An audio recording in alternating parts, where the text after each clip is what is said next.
అండి అందరికీ ఎలా ఉన్నారు? Welcome to Kiranmai's kitchen.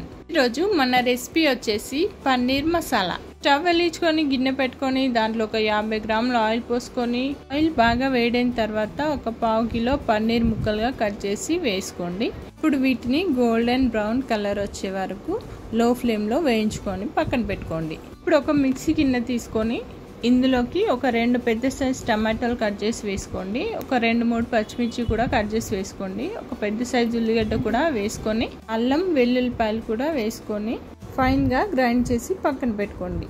ఇప్పుడు ఒక గిన్నెలోకి 1 కప్పు పెరుగు తీసుకొని దాంట్లో 1 స్పూన్ కారం, 1 స్పూన్ ఉప్పు, 1 స్పూన్ పసుపు, 1/2 టీ స్పూన్ ధనియాల పొడి, 1/2 teaspoon garam masala, 1/2 teaspoon మిరియాల పొడి వేసుకొని బాగా మిక్స్ చేసుకోండి. ఇప్పుడు మనం ముందుగా పన్నీర్ వేయించుకున్న గిన్నెలోనే ఆయిల్ ఉంటుంది కదండి, దాంట్లోనే 2 లవంగాలు, 1 చెక్క, 2 ఇలాచీలు, 2 బిర్యానీ ఆకు వేసుకొని బాగా ఫ్రై చేసుకొని ఒక పెద్ద సైజు ఉల్లిగడ్డను కూడా కట్ చేసి వేసుకొని అది కూడా బాగా ఫ్రై చేసుకొని ఇప్పుడు ఇందులోకి మనం మిక్సీ పట్టి పెట్టుకున్న టమాటో పేస్ట్ని వేసుకొని కూడా బాగా కలుపుకొని ఒక 5 నిమిషాలు మూత పెట్టుకొని ఆయిల్ పైకి తేలే వరకు మగ్గనివ్వండి.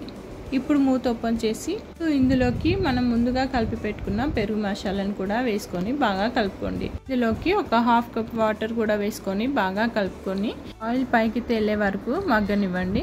ఇప్పుడు మనం ముందుగా వేయించి పెట్టుకున్న పన్నీర్ ముక్కలు కూడా వేసి బాగా కలుపుకొని తగినంత ఉప్పు వేసుకొని మూత పెట్టుకొని ఆయిల్ పైకి తేలే వరకు మగ్గనివ్వండి.